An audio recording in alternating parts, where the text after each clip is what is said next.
But I will just say that, like, these people are the people that are left in Sargon's audience. I think Sargon, sort of after Gamergate, he attracted this alt-right audience that have naturally gone over and moved over to the alt-right. And his best move would have been to evolve with them, evolve with his audience.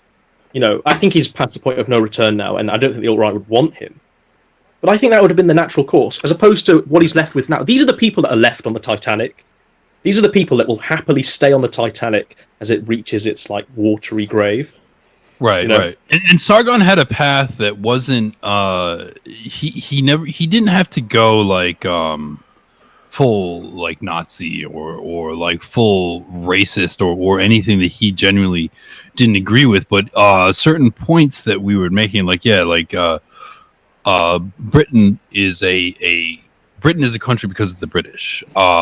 Europe is what it is because of Europeans. The United States is what it is because of whites. These are obvious points. Biological realism.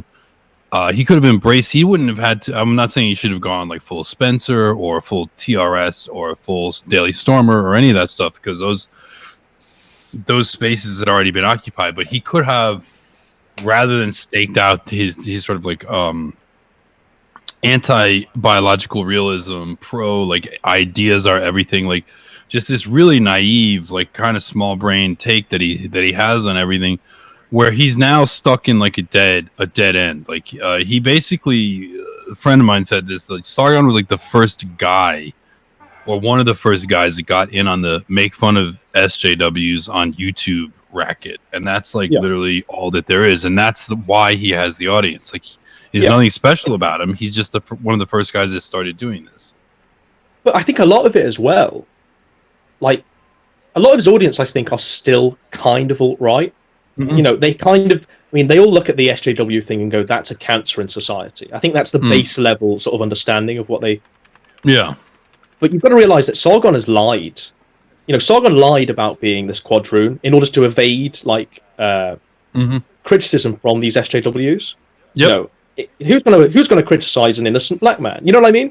So he's used that as a shield, and he can't really go back from that without seeming intellectually dishonest. That was he's contained himself within this box. Yeah, that was his worst move, was before he... and it shows that he was a conformist fundamentally when he started. Like, he was fundamentally a conformist already, because... now, again, I wouldn't have asked Sargon ever to go, like, further than he wanted to go in terms of racism or whatever.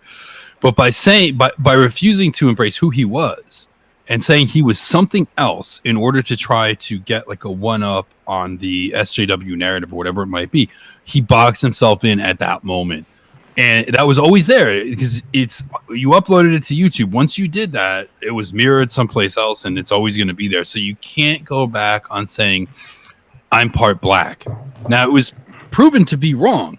And then he tried to cover it over with some story of, I don't even know the ethnicity of that grandfather because I just don't care about race and ethnicity. That's bullshit. Why did you say he was black? Then a picture of your white parents, both totally white parents, you release. And everybody's like, oh, well, dude, which one of your parents has the black dad?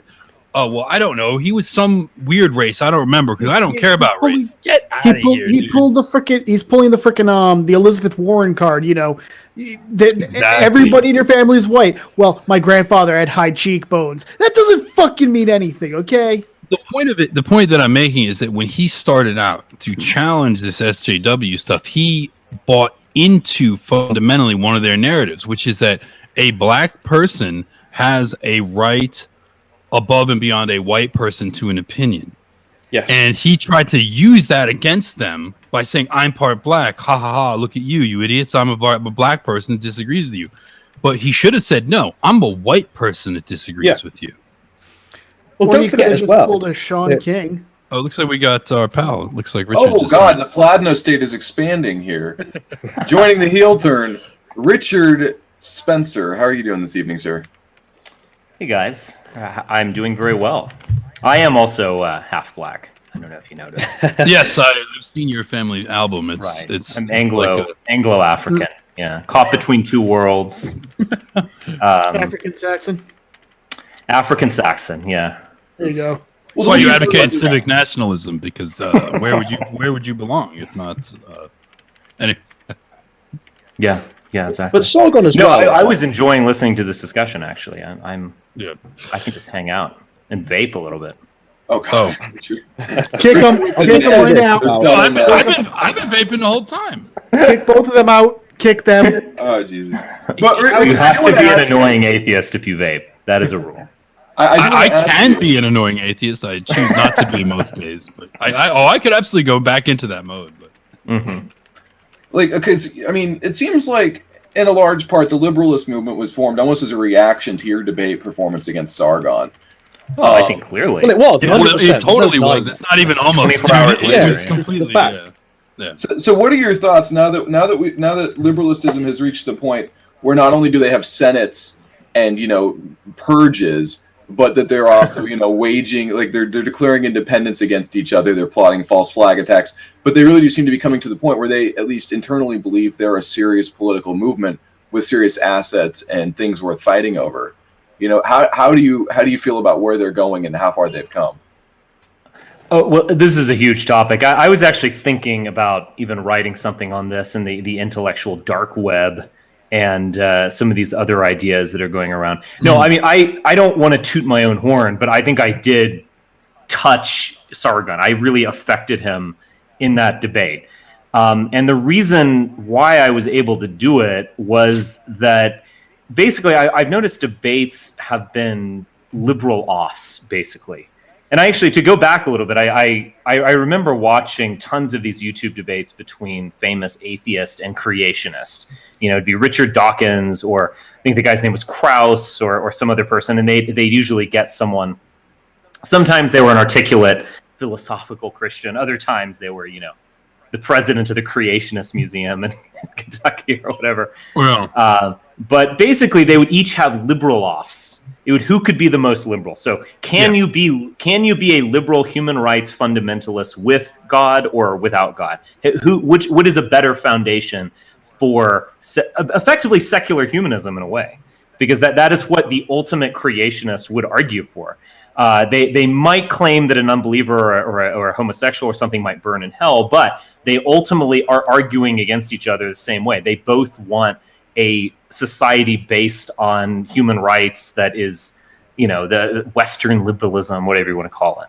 And so what I tried to do from the beginning of that debate was drag Sargon off the chessboard of liberalism and onto my chessboard.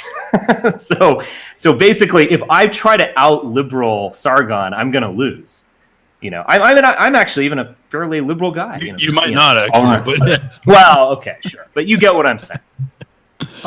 If I try to say who is the better, supporter of human rights or whatever, Sargon is likely to win. But if I drag him over to my chessboard, where we're talking about things in a different way, then I can easily win. And I think Sargon recognized this because what's interesting about it is that Sargon, what his actual ideology was fairly, ambiguous or even cryptic, in the sense that, when I first encountered him, it was during the Trump phenomenon, and he was bashing SJWs. He was pro Gamergate. Is that actually his origins? Was Gamergate? Gamergate, I think, yeah. Yeah. He made He his showed talking up about a little Enoch Sarkeesian, before didn't there, but he really gained traction against Enoch Anita Sarkeesian. Sarkeesian. Yeah. I have to be honest, a lot of confused nonsense has emerged out of Gamergate. Well, with Sargon as well, he started off saying that he was a man without ideology. Can you remember? I think on his Patreon still, he advertises himself as a man without ideology. And then he said, I'm an English liberal. he was anti-ideology was how he started out, being like ideology is what makes people bad or something. And then I think he came to the realization that, of course, he has an idea. Everyone on the earth has an idea. Everyone has a way of thinking. You know, everyone's mind has a map to it, and we actually need to be self-conscious about that, and we need to work very hard to have the right map. That's why I don't. I'm just reading his Patreon. It says, "My name is Carl. I'm a full-time YouTube creator. I run a channel called Sargon of Akkad where I devote my time to dismantling ideological nonsense. I think that's the throwback. That's such that's such a fucking conceit. I'm sorry. Right, and what it was is that he hasn't thought through first principles, and he hasn't thought through his own ideology. And what he's been doing is taking target practice at like idiots, like just fat, imbecilic, lesbian SJWs. Okay, careful, Richard. I know he went after me, but come on, just go easy a little bit, all right? Jesus. You disgusting thing. You lost a lot of weight. Thank you, appreciate it. You remain a lesbian, but yes, I still am attracted to women. I confess. At least you don't have the blue hair anymore. Yeah. So he would take target practice, and I think the debate, because he did lose, and he also looked bad. The sense of I think if you just took out snippets. And not the famous one where I tell him, like, you're not as smart as you think you are, and that's a real danger. Like, put that aside. That was mean. And I'm sorry. But put normal other things, like when Millennial Woes is asking him, like, is Samuel Jackson black? And he's like, well, who is Samuel Jackson? I mean, the guy just looked he didn't know who he was. He looked just totally off base, disingenuous. He looks like a liar, basically. And so that's all he can fall back to, isn't it? He can only fall back to, what's the definition of this? Because that gives him intellectual. Always argues. Yeah, it gives him leverage. Right. Yeah. There was actually a parody of the debate on the Daily Stormer. That was I remember. Actually really good. Yeah. I will actually tip my cap to the Daily Stormer on this one. That was a very funny parody. That was hilarious. I was dying. Yeah. I can't remember. It was like, well, sure, we'll have dog catchers in the ethno state. Like, yeah, we'll have public safety. They're like, you literally want to genocide all dogs in the ethno state. That's what you're saying. Only pit bulls. Only pit bulls. Are you literally arguing? Fuck you! You leave kitties alone, asshole. Are you literally arguing for killing all dogs, Richard? Are you madman? You but then madman. I've used this argument against them when they say, we want a civic nationalist society, essentially, where everyone learns the language of the country. That's what they want around liberalism. And I say, well, what do you do when they don't want to learn the language? Do you kill them? What do you do? And then they're stopped. Right. They're stopped in their tracks, so they don't know what to do. Because all politics is identity politics. Like politics. Yes. Politics. Itself is derivative of a polis, of a community. You can't have politics without power. You can't have politics without an us and a them, or you need to stop doing politics. And I think, to Sargon's credit, I think they kind of recognize this, kind of, sort of. It's like in the back of their head. It's like haunting them that they actually need to assert something. And so being a liberalist is not just being a liberal. Yeah. Where you could say, he's liberal when it comes to drink, but he's a conservative when it comes to smoking cigarettes or whatever. Like, you know what I mean? It's just an adjective and whatever. Now they're basically putting forward liberalism as an ideology. So they're putting forward this free speech as their ideology. But the problem here again is that, and I talked about this in a speech that's online. It's on YouTube. It's been mirrored lots of places. It's called Beyond Conservatism. And what I was basically saying is that American conservatives they worship this coldest of all cold monsters. It's freedom, and freedom is not really an end in itself. Freedom is a means to an end. It's freedom for what and freedom from what, you have to ask. A people questing for its freedom, that's heroic. They're overcoming something. They're trying to become greater. But just freedom in itself, what is it even? They're arguing for a means as opposed to an end. They're arguing for like a platform for a marketplace or whatever. So they're in a way kind of reiterating the fundamental problem of conservatism in America, at least. But they're just calling it something different. They're reiterating. If you go to the Liberalist website, liberalists.org, and then you go to the principles section, they list their foundational principles. Now, all of them are incredibly short. There's one sentence, I believe, on each. but it's individual rights, democracy, economic freedom, freedom of speech, self-reliance, blind justice, and secularism. I don't think that any of those are points that anybody would really necessarily disagree on. Now, I would. The universal agreement, even the left. Yeah. They're like world peace, isn't it?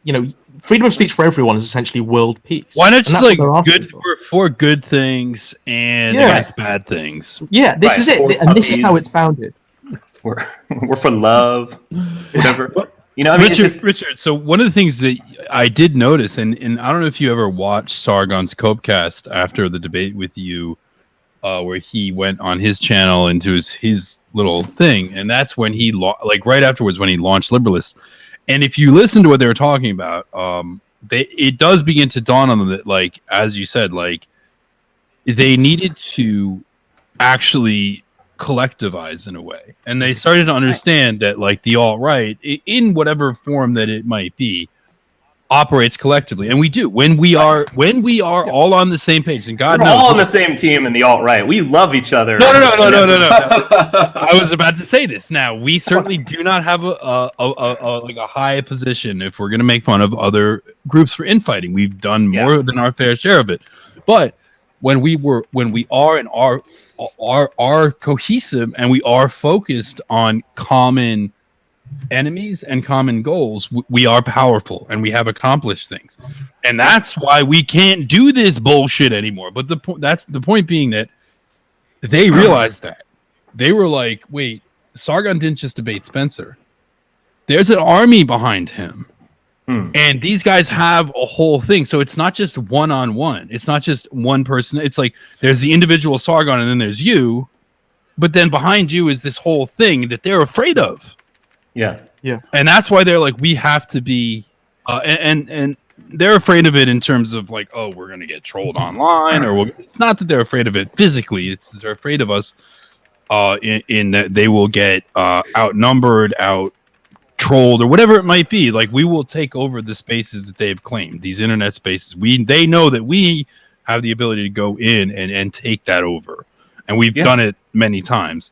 And so there's a collective power in that. As trivial as you might say, oh, it's just on the internet, but hey, trust me, governments are sitting there talking about how to get us off the internet. So it's not that it's not powerful. But with Sargon and this whole skeptic thing as well, because I don't think it's just restricted to Sargon. It's all of those people that have made those, blue-haired feminist, oh, isn't this awful? Isn't Trigglypuff awful? You've got their audience watching them, and that's great for the first, couple of years where they're not really questioning, they're not really asking for anything more than just to point out things. But then that audience grows, the audience realizes that, what is actually Sargon peddling? What's he offering? And he offers, universal concepts like, world peace, freedom of speech for everyone, everyone is going to be fine. This means nothing. So I think Sargon saw the writing on the wall. Maybe just before your debate, because he wouldn't have come into your debate had he have not recognized the need to talk to you or to set himself apart from you. But I think he's made a very bad mistake in going down this route, as opposed to just distancing himself. If he wants to run a YouTube channel and be rich, he can do that.